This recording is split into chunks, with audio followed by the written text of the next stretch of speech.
जीवन ज्ञानमा यहाँहरु सबैलाई स्वागत छ।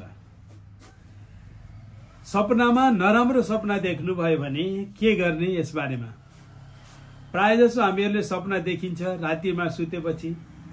अब नराम्रो सपना कहिले कहिले देखियो त्यसलाई कसरी हटाउने यसको बारेमा महत्त्वपूर्ण यो पद्म पुराणमा उल्लेख गरिएको कुरा म यहाँहरुलाई जानकारी गराइरहेको छु।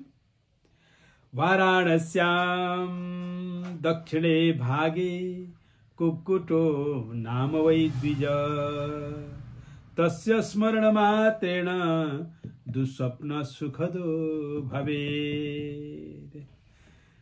के सम्झिने त भन्दाखेरि हजुरहरुले बनारसको दक्षिण दिशामा एउटा कुक्कुट नाम गरेका ब्राह्मण छन् भनेर यति सम्झिनुस्, बस अरु केही सम्झिनु पर्दैन।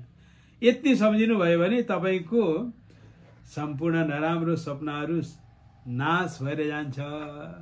जस प्रकारले हामीहरूले डिलिट गर्छौं नि, नचाहिँदा मोबाइलमा भएका ती फोटाहरू फाल्छौं नि, त्यस्तै बनारसमा बसेका दक्षिण दिशामा बसेका कुक्कुट नाम गरेका ब्राह्मण भनेर सम्झियो भने तिनी आउँछन्, हाम्रो नराम्रो सपनालाई पखालेर लिएर जान्छन् र हामीहरूलाई छङ्ग उज्यालो संसार दिन्छ।